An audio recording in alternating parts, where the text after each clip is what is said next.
The reunion was in full swing when I led the applause. Under the pulsing lights of the private karaoke room, my girlfriend kissed her ex-boyfriend while our old college friends cheered them on. The room fell silent. Every eye was on me, waiting for the punchline to their joke. So I gave them one. I smiled, raised my hands, and started clapping. Brilliant! Uncle! I let the words hang in the stunned silence. As a parting gift, I've decided to transfer the title of the condo I bought in her name last year. It's all yours now, buddy. Congratulations on getting back together. You were meant for each other. The silence that followed was even deeper. The looks on my girlfriend's and her ex's faces were a kaleidoscope of shock and horror. Kiss, kiss, kiss. The chant had started moments before, a drunken chorus fueled by cheap booze and simmering hormones. In the center of the circle were my girlfriend, Chloe, and her college ex, Connor Prescott. Connor held his whiskey, his eyes hazy with a familiar, predatory glint. One arm was already wrapped possessively around Chloe's waist. He'd been the big man on campus back at the University of Florida, student body president, trust fund kid, and Chloe's first love, a fact she'd never let me forget. And me? I was Ethan Stone, the guy who'd spent college buried in the library or working side hustles to make rent. A nobody. Every gaze in the room swung between them and me like a searchlight, full of malicious glee. Ethan, don't be so uptight. A girl named Brittany, Connor's #1 fan, called out with a smirk. We're just having fun. It's a game. Yeah, man, be a good sport. Chloe and Connor were the it couple. What's a little joke between old friends? I didn't say a word. I just watched Chloe. Her cheeks were flushed, her eyes darting everywhere, but at me. She wasn't pushing Connor's hand away. Her body language screamed surrender. She couldn't even look at me. In that moment, something deep inside me cracked. Chloe and I had been together for 3 years. In those 3 years, I'd gone from a broke kid with nothing to my name to someone who had a foothold in Miami, one of the most cutthroat cities in the country. I had given her everything. When she wanted a designer bag, I worked overtime for a month to buy it. When she said she wanted a home, I drained my savings, borrowed from everyone I knew, and scraped together the down payment for a bayfront condo. I put only her name on the deed. I thought my devotion would earn her loyalty. I thought we were about to get married. Turns out, I was the only one who thought that. The second Connor walked back into her life, all my hard work became a punchline. As Connor's lips drew closer, Chloe put up a token resistance before closing her eyes, ready. The room held its breath. Just as their lips were about to touch, I stood up. Every head snapped in my direction. They were expecting a scene, a jealous rage, a flipped table, the pathetic drama of the spurned lover. Even Connor paused, a triumphant smirk playing on his lips. But I smiled. I adjusted the lapels of my blazer, raised my hands, and began to clap, a sharp, clean sound that cut through the noise. Clap, clap, clap. Everyone stared, dumbfounded. Bravo, I said, my smile as bright and unforgiving as the August sun. Seriously, that was a hell of a performance. A real tearjerker. Old flames rekindled. I looked at Chloe, whose face was rapidly losing its color, and at the stunned expression on Connor's. I raised my voice. Since we're all in such a celebratory mood, I don't want to be a buzzkill. So, to celebrate you two lovebirds finally getting your happy ending, and as a little parting gift from me to Ms. Chloe here, I have an announcement. I paused, enjoying the way everyone leaned in. Last year, I bought Chloe a condo at the waterfront reserve. The deed's in her name. I'm sure you've all heard about it. A few envious glares shot through the room. The waterfront reserve was prime Miami real estate, where apartments started in the 7 figures. Chloe's expression softened slightly, probably thinking I was about to grovel. A flicker of greed crossed Connor's face. I scanned the room, my gaze finally landing on Connor's smug face. I spoke each word with chilling clarity. I've decided to start the paperwork today to transfer the title of that condo, free of charge to you, Mr. Connor Prescott. Congratulations. You not only won back the girl, you get a multi-million-dollar condo to go with her. Come on, everyone, a round of applause for the happy couple. Then I started clapping again, loud and enthusiastic. This time, the silence was absolute. You could have heard a pin drop. Everyone looked frozen, their mouths hanging open. As for Chloe and Connor, their faces were a train wreck of emotions. Shock, confusion, a flash of avarice, followed by profound disbelief and a sliver of fear. Now, this was a performance. Ethan, are you crazy? What are you talking about? Chloe was the first to snap, her voice shrill and trembling. She finally shoved Connor away and stumbled toward me. Are you drunk? Stop making a scene. She reached for my arm, her eyes wild with panic. I gently but firmly brushed her hand away, my smile never wavering. I'm not crazy, and I'm not drunk. Every word is the gospel truth, and everyone here is a witness. I turned to Connor. His expression was a mess of greedy delight and a new, wary suspicion of me. Connor, my man, I said with a grin. A multi-million-dollar condo, move-in ready. The only question is, are you man enough to take it? My words detonated in the room. Holy SHD, is he for real? Ethan's a savage. The waterfront reserve? He's just giving it away? That's millions of dollars. Chloe hit the jackpot, gets her first love back and a free condo. Brittany was the first to recover, shoving a dazed Connor. Connor, what are you waiting for? Thank him. This is the best thing that's ever happened to you. Shaken from his stupor, Connor cleared his throat, trying to regain his composure, but he couldn't hide the raw greed in his eyes. Well, Ethan, if you're being so generous, it would be rude to refuse. He walked back to Chloe, pulling her into his arms again in a clear show of dominance.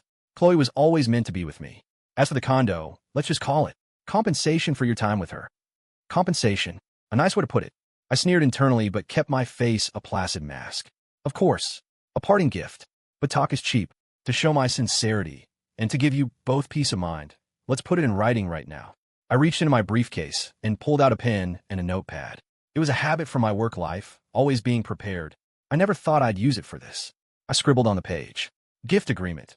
I, Ethan Stone, do voluntarily gift the property located at the Waterfront Reserve, Tower A, Suite 1801, currently held a nominee by Chloe Miller, to Mr.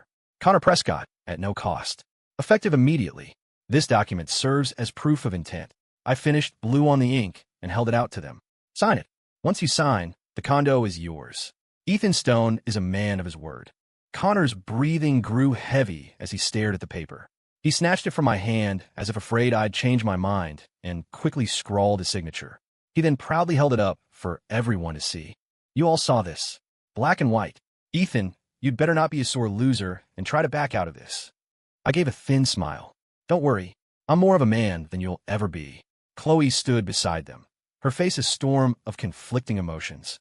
She glanced at me, then at a beaming Connor, her lips parting as if to speak, but she said nothing. In her eyes, the sudden avarice for a fortune had already eclipsed any unease. She probably thought I was having a breakdown, that this was an impulsive act of a broken heart. She thought that tomorrow, after I'd sobered up, she could sweet-talk me into taking it all back. She thought she still had me wrapped around her finger. She was wrong. The moment she closed her eyes for Connor's kiss, she was dead to me.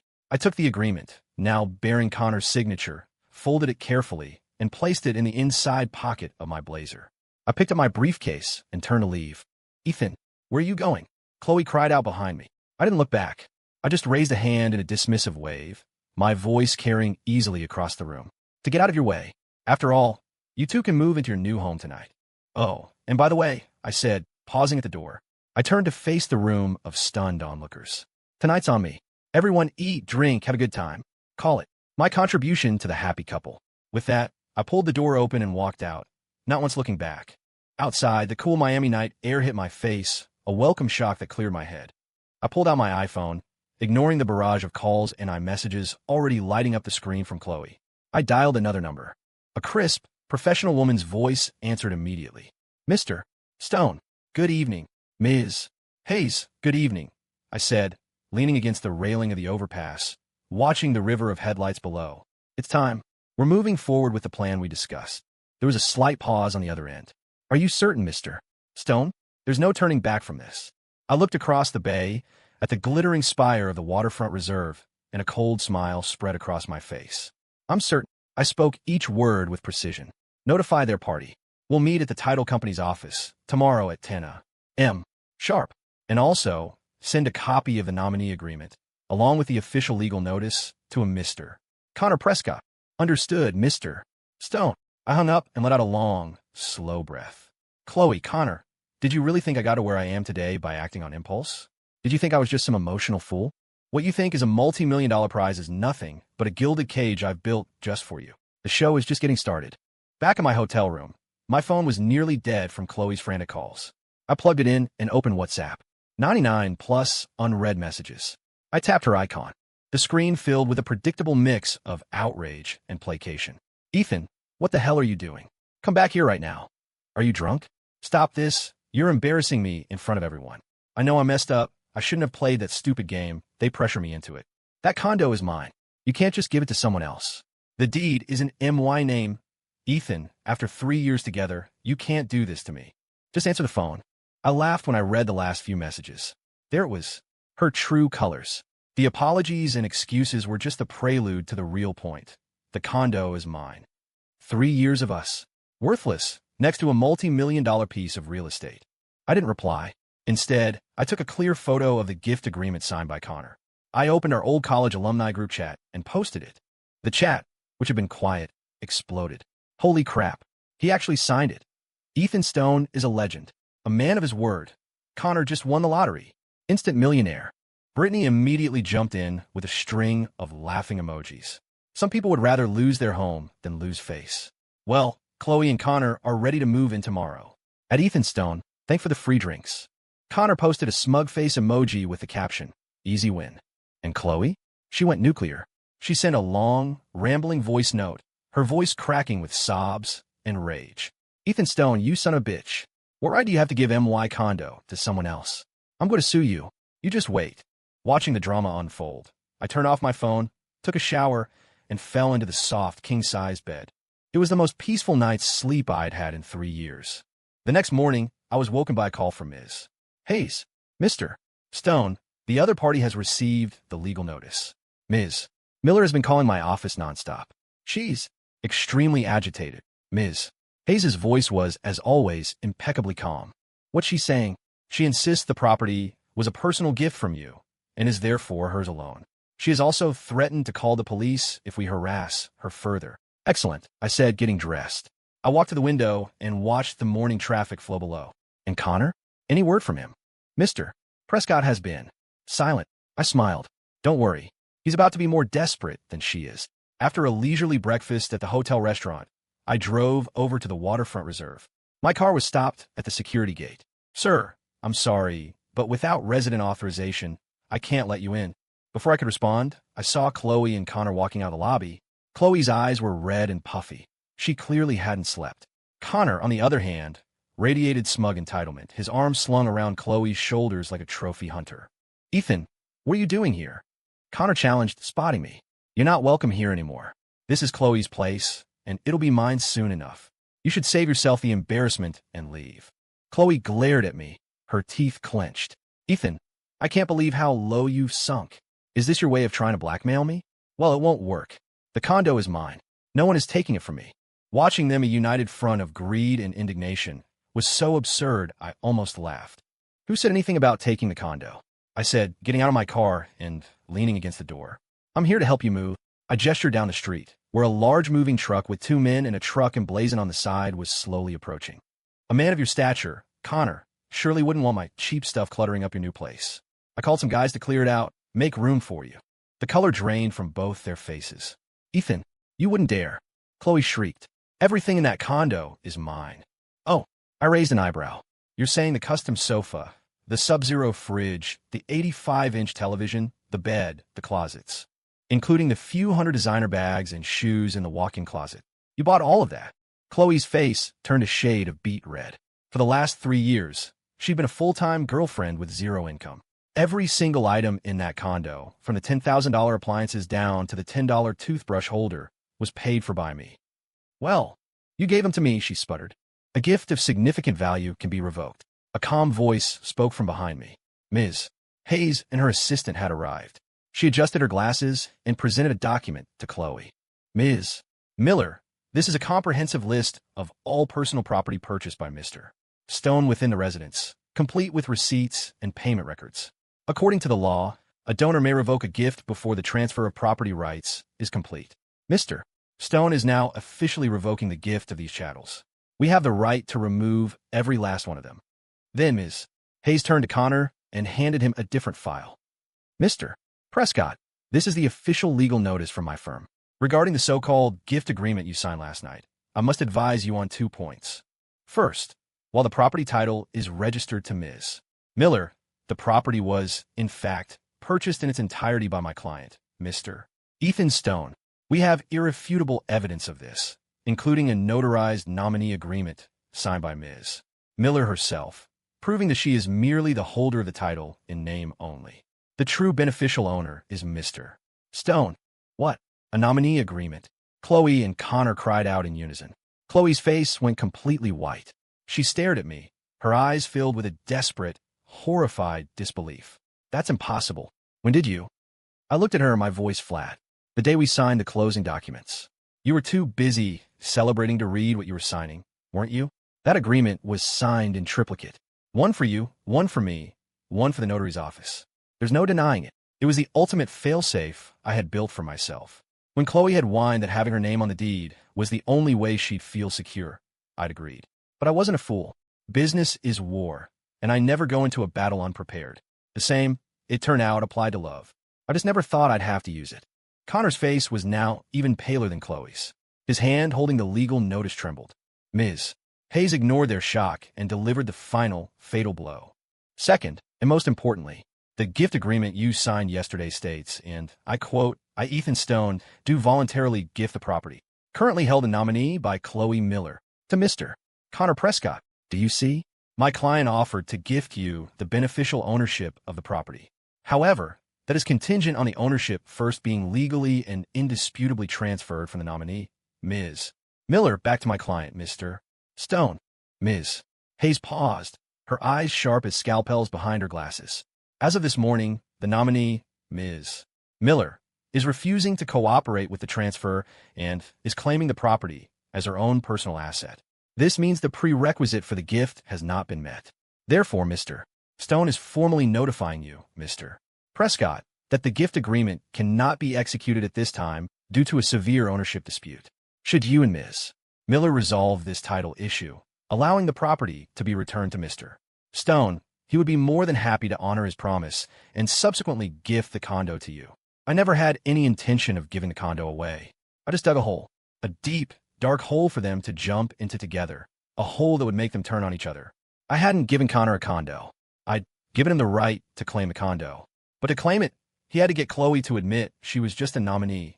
To admit the condo was never hers. And if Chloe admitted that, she would lose everything. A woman who greedily believed a fortune was hers. A man so blinded by avarice he thought he could get a multi-million-dollar property for free. With one absurd agreement, I had shackled them together. The ball was in their court. Want the condo, Connor?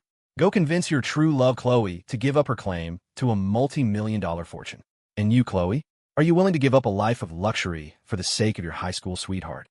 I watched as they instantly transformed from united front into suspicious adversaries. The pure, unfiltered joy I felt was intoxicating. Connor stared daggers at Chloe, his voice laced with fury and doubt. Chloe, is it true? Is there really a nominee agreement? Chloe was trembling, her lips quivering, unable to form a complete sentence. I don't know. I really don't know. I knew she was lying. I had explained it to her when she signed it, but she was so high on the idea of owning a luxury condo that the words went in one ear and out the other. Or maybe she'd had ulterior motives from the start, assuming the document was just meaningless paper. You don't know? Connor sneered. He wasn't stupid. He could see the guilt written all over her face. Great. Just great. The two of you ganged up to make a fool out of me. No, Connor, you have to believe me. Chloe cried, grabbing his arm. Connor shoved her away. Believe you? How can I believe you? Not unless you transfer the condo to me, right now. How am I supposed to do that? The deed is in my name. Ethan is the one lying to you. Chloe shrieked, finally breaking down and pointing a trembling finger at me. I folded my arms, watching their meltdown like a spectator at a play. Take your time, you two. I waved to the moving crew. All right, guys, let's get started. Take everything that belongs to me. And I mean everything. The movers, who had been waiting patiently, swarmed into the building. Chloe tried to block them, but was intercepted by Ms. Hayes' assistant. Ms. Miller, please remain calm. If you obstruct this process, we will be forced to involve the police. Soon, all the designer furniture, high-end appliances, and art I had so carefully selected were being carted out.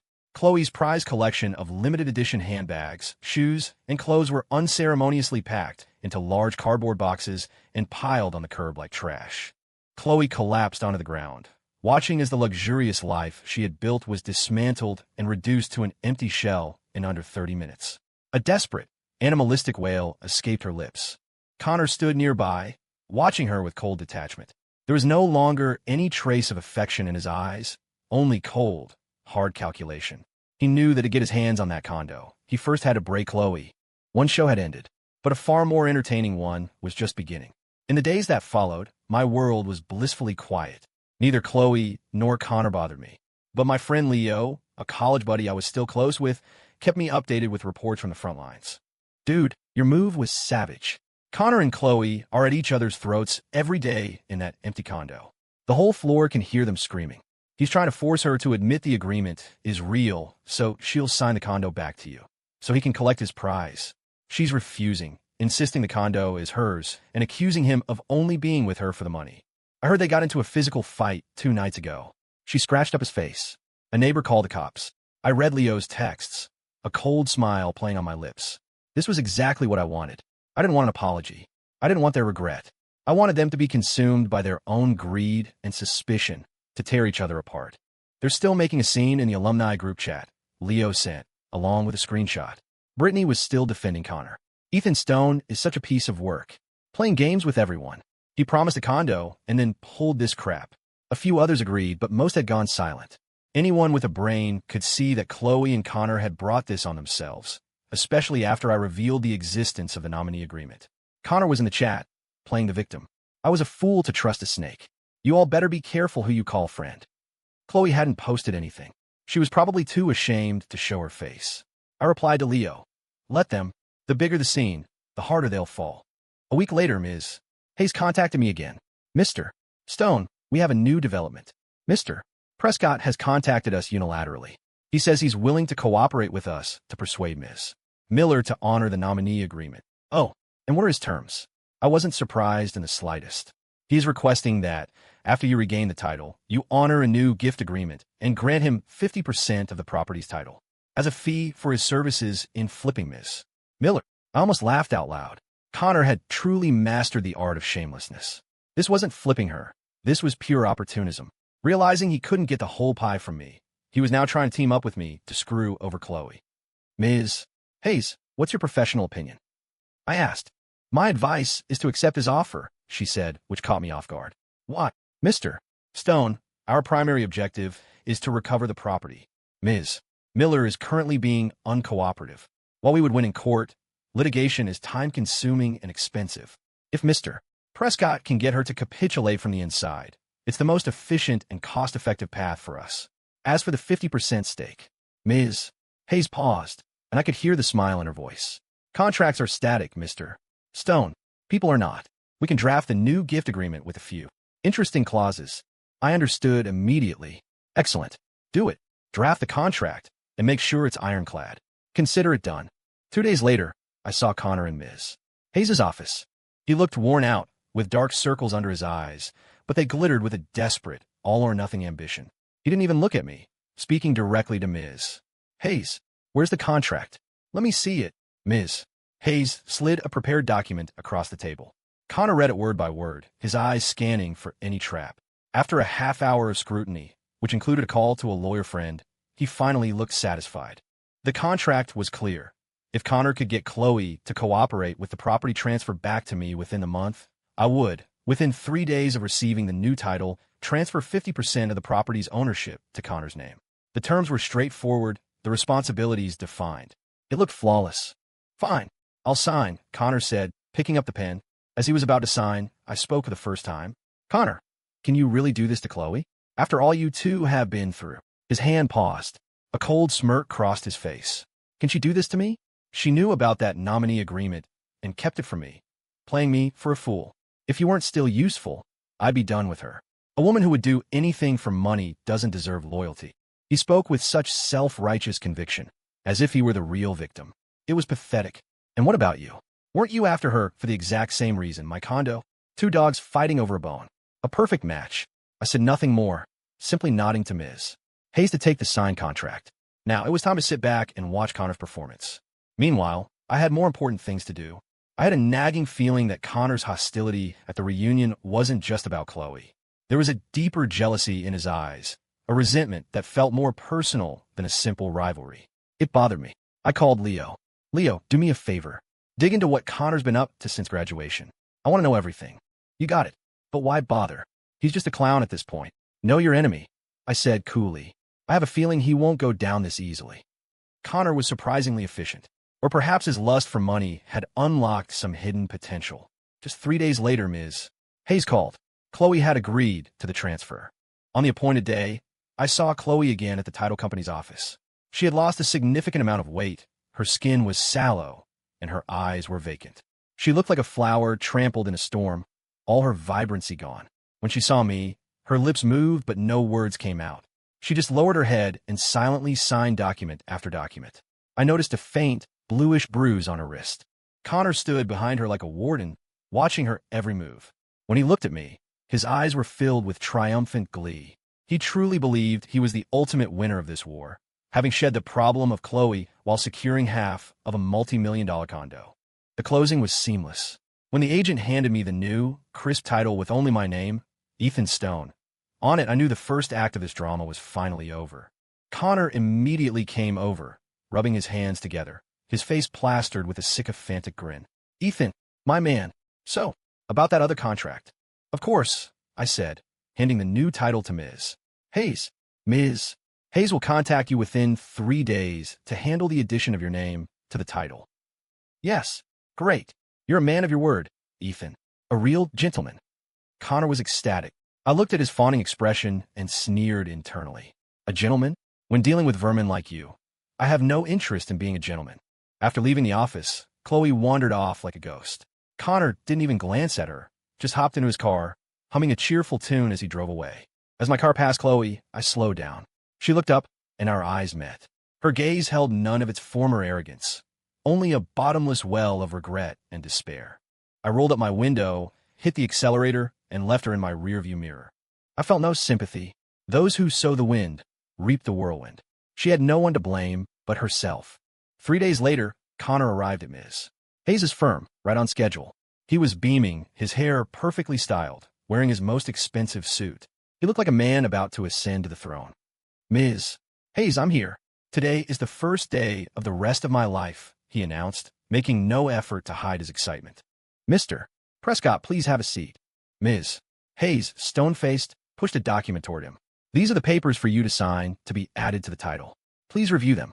Connor picked it up, gave it a cursory glance, and prepared to sign.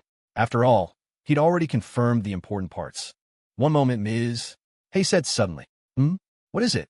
Connor paused, pen in hand. Ms. Hayes adjusted her glasses and slid another document toward him. It was a bill. Before you sign, per Mr. Stone's instructions, I need to present you with the property's debt schedule. Debt schedule? Connor froze.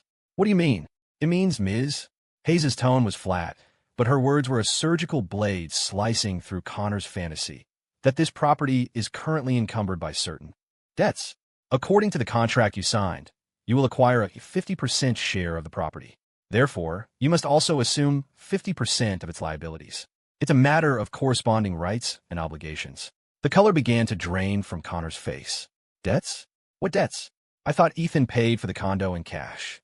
The purchase price was indeed paid in full, Ms. Hayes confirmed.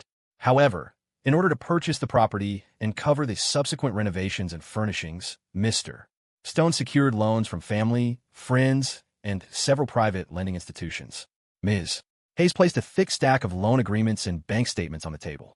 This includes a $400,000 personal loan from his uncle at an 8% annual interest rate, a $200,000 interest-free loan from his university mentor, Professor Miller, to be repaid within 1 year of the property title being secured, a $600,000 loan from Apex Private Capital, an 18% APR, and a $400,000 loan from another hard money lender at 22% APR. With every number Ms. Hayes read, Connor's face grew another shade paler.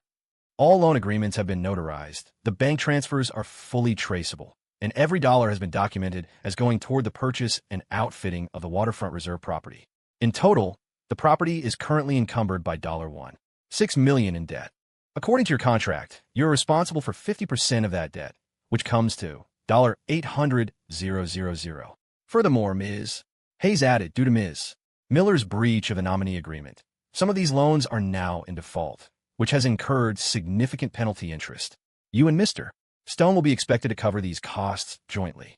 Connor was completely stunned. He sat there like a statue, his mouth agape, unable to speak. $800,000. He thought he was getting half of a multi-million-dollar condo for free. Instead, he was being handed an $800,000 time bomb of debt. The condo was worth about $2 million, so his half was worth $6 million. Subtracting the $800,000 in debt, he was still technically up by $800,000, but that was on paper. He had to come up with $800,000 in cold, hard cash to pay off his share of the debt first. He didn't have $800,000. He didn't have a fraction of that. No, this is impossible. Connor shot to his feet, his face contorted in a furious snarl. This is a trap. It's Ethan's trap. You're all con artists. Ms. Hayes watched him coolly. Mr. Prescott, I advise you to watch your tone. All of our documentation is legal and binding. You are welcome to have your own attorney verify it. The contract you signed stated you would be gifted a 50% share of the property. It never specified a debt-free share. Those are two very different legal concepts. It is not our fault you failed to conduct your own due diligence. Connor snatched the contract and, with trembling hands, flipped to the relevant page. It was all there, black and white, clear as day. He even played again. This was the second gift I had prepared for him, the final trap. I wanted him to feel the exhilarating high of reaching the summit, only to be shoved off the peak into the abyss below. The whiplash was 1,000 times more painful than just telling him the truth from the start. I'm not signing. I don't accept this. Connor tore the contract to shreds, his face a mask of primal rage. You tell Ethan Stone that this isn't over. He stormed out of the law firm, a pathetic, broken animal. Ms. Hayes calmly picked up the phone. Mr. Stone, the fish took the bait, and then it broke the line and ran. He tore up the contract. I was in the middle of a workout at the gym, sweat pouring down my face. Hearing the news, I grabbed a towel and wiped my brow, feeling a deep sense of satisfaction. Excellent. Keep the pieces. File them away. That's proof of him forfeiting his claim. Understood. One more thing, I said. Give me a copy of the security footage of his little tantrum in your office. I have a use for it. Hanging up, I looked at my reflection in the gym mirror, strong, focused, in control. Connor, did you think this was over? Did you think tearing up a piece of paper would make it all go away? You were wrong. You helped me get my property back. I can't let a favor like that go unrewarded. Your nightmare is just beginning, and I'd already found your Achilles heel. Leo's investigation had yielded some very interesting results. After graduation, Connor had used family connections to land a cushy job at a large corporation. But he was arrogant and lazy, and after 2 years of complaining about the low pay and slow promotions, he quit. He then tried his hand at angel investing and lost his family's money. His father, furious, cut him off completely. So the man at the reunion, exuding wealth and confidence, was actually a broke fraud. That explained his desperation for my condo. But that wasn't the main point. The main point was that Leo discovered Connor was currently lobbying hard for a city-sponsored grant for young entrepreneurs, the Catalyst Grant. The program was run by a deputy director at the Miami Tech Innovation Committee, and that deputy director's most trusted advisor, a key member of the grant's review panel, was my old university mentor, Professor Miller. The same Professor Miller I had claimed loaned me $200,000. Everything clicked into place. I finally understood the source of Connor's deep-seated hatred for me. He must have heard through the grapevine that I was close to Professor Miller and that my career was taking off. He was jealous, and he needed to curry favor with the professor to get his grant. So at the reunion, he tried to humiliate me by taking Chloe, and he probably thought that by putting me down, he could somehow prove his own strength to the right people. He made a fatal miscalculation. He thought I was a pushover. He had no idea he was messing with solid steel. Now it was my turn to strike back. After his meltdown at the law firm, Connor didn't just give up. He launched a full-scale smear campaign against me on every social media platform he could access. He painted me as a manipulative, dishonest, backstabbing villain. Everyone be warned about Ethan Stone. This man is a total fraud. He tricked me with a fake contract to get his condo back, then tried to saddle me with millions in fake debt. This guy has zero integrity. He even spun his contract-tearing tantrum as a heroic act of refusing to associate with evil. Brittany and his other cronies immediately amplified his message, adding their own commentary, painting me as a modern-day Machiavelli. The narrative was quickly turning against me. Even Leo called, worried. Bro, this is getting pretty bad. It could hurt your reputation. You want me to go online and set the record straight? No need. Let him be, I told Leo, my voice calm. Let him scream it from the rooftops. The more people that hear his version, the better. I'm preparing a little gift for everyone who's been following this story. 2 days later was Professor Miller's 70th birthday celebration. It was a major event, drawing prominent figures from Miami's academic, tech, and business circles. Connor, as a former student, had of course secured an invitation. For him, this was a golden opportunity to get FaceTime with the key players of the Catalyst grant. He was dressed to the nines, gliding through the ballroom with a champagne flute, a practiced smile plastered on his face. When he saw me arrive with Ms. Hayes, his expression soured, but he quickly composed himself, a cruel smirk touching his lips. He probably thought this was my pathetic attempt at a counterattack. Even better, he was looking for a chance to expose my true nature in front of Professor Miller. He approached me, his voice just loud enough for the surrounding guests to hear. Well, if it isn't Ethan Stone. Steal a condo from your ex-girlfriend, and you still have the nerve to show your face at our mentor's party. He immediately framed me as the villain. Nearby guests turned, their curiosity piqued. Before I could speak, Ms. Hayes stepped forward. Mr. Prescott, I suggest you choose your words carefully. Slander is a serious offense. Slander? Is anything I'm saying not the truth? Connor raised his voice, emboldened by the attention. Do you dare, in front of Professor Miller and all these respected people, deny that you tricked me with a fake contract? Do you dare deny that you fabricated millions in debt to scam me? His voice grew louder, capturing the entire room's attention. The chatter died down. Professor Miller, hearing the commotion, made his way over, frowning. What's going on here? This is hardly the time or place for such behavior. Seeing the professor, Connor immediately adopted a pained, righteous expression and bowed deeply. Professor, I apologize for this disturbance, but I cannot, in good conscience, stand by and watch you be deceived by someone of such poor character. He pointed at me and began his theatrical performance, painting himself as the innocent victim.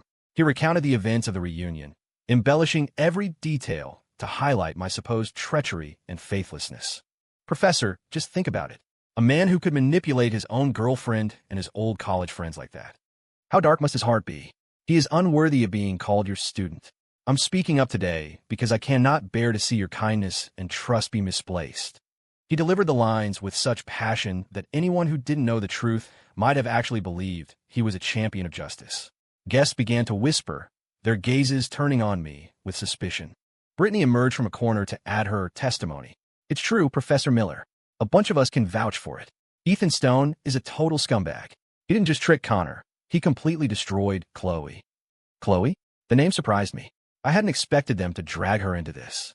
I scanned the room, but didn't see her. Professor Miller's face grew stern. He looked at me, his voice heavy. Ethan, is what he's saying true? I met his gaze and the stares of everyone else in the room, and replied calmly.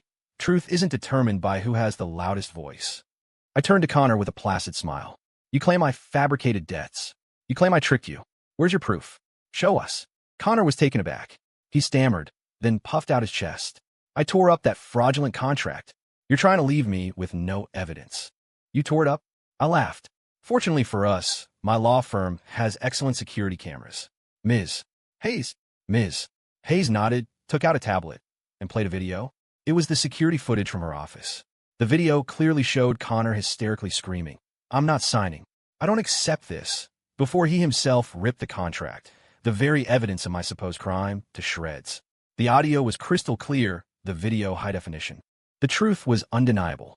He had willingly forfeited his claim and was now twisting the story to blame me. Connor's face went purple. That's edited. You doctored it, he sputtered, grasping at straws. We can have it professionally authenticated, if you like, I said airily. But let's not get sidetracked. Let's talk about something more interesting. I paused, my eyes sweeping across the room before landing on Connor's panicked face. You said I fabricated $6 million in debt. One of those debts, you claimed, was a $200,000 loan from my mentor, Professor Miller. Correct. That's right. Connor, thinking he'd found a weak spot, shouted. You used the professor's good name and his trust in you to forge evidence. I smiled.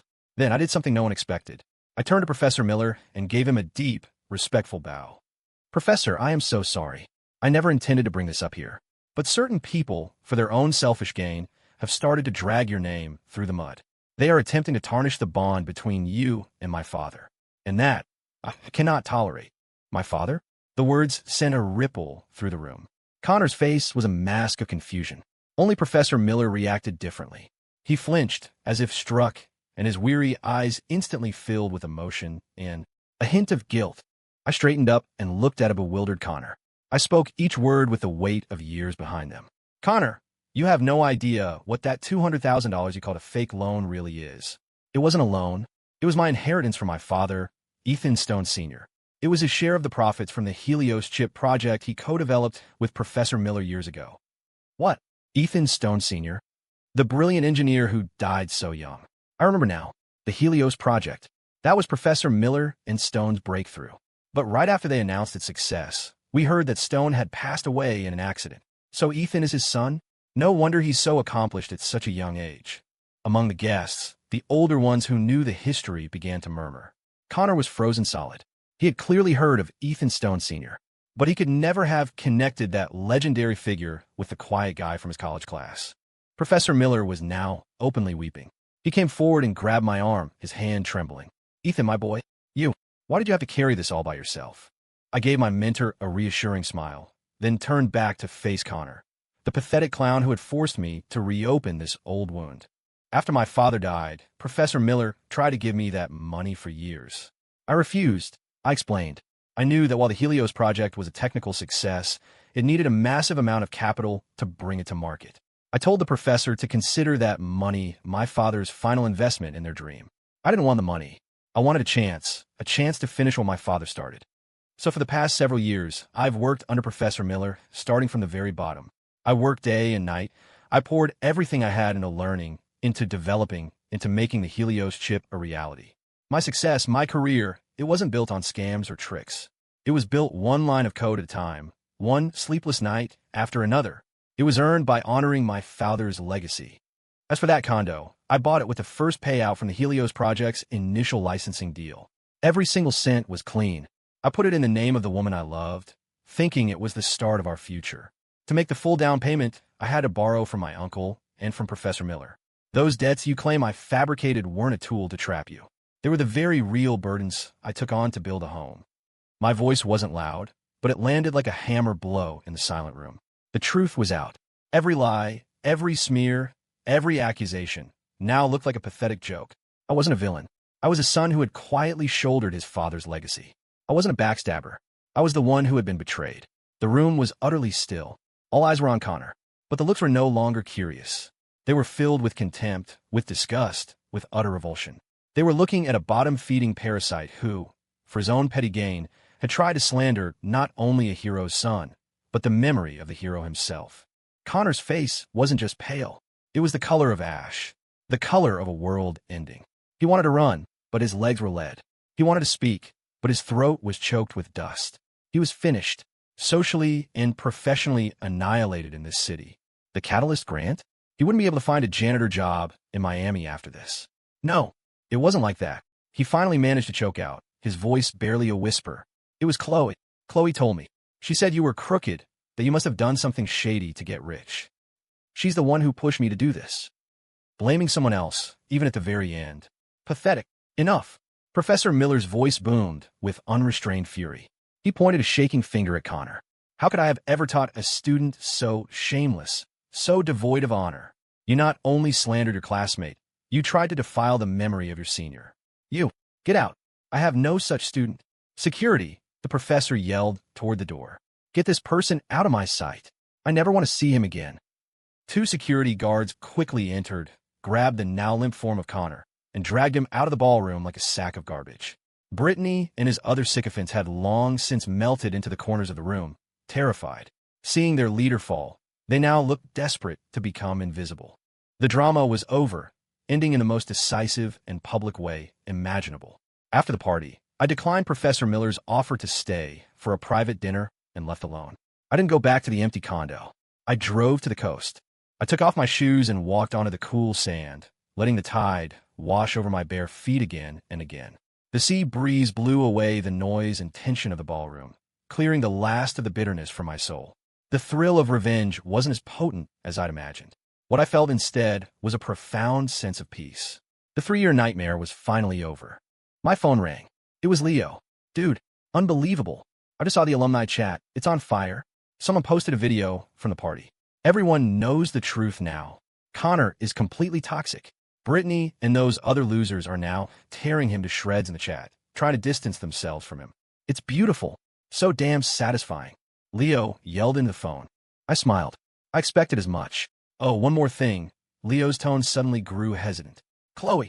She posted a super long apology in the chat, crying, saying she knows she was wrong, that she was blinded by greed and manipulated by Connor. She said she wants to see you, to beg for your forgiveness. Forgiveness? I stared out at the horizon, where the sea met the sky, my gaze calm and distant. Some mistakes in this world can be forgiven. Betrayal is not one of them. Ignore her, I said flatly. Knew you'd say that. Leo laughed. Don't worry, man. We've all got your back. No one's falling for her act. I hung up, and the world was quiet again. I'm no saint. I can't just forgive and forget. Connor and Chloe had to pay the price for their actions. And that price was far more than just losing their reputations. A few days later, Ms. Hayes delivered the final report. Mr.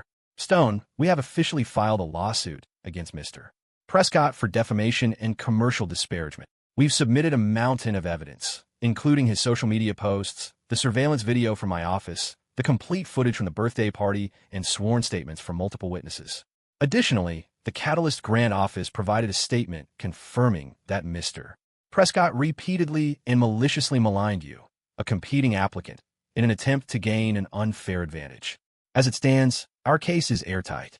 He will likely face a court order for a public apology, significant monetary damages for both reputational and economic harm, and potentially even jail time.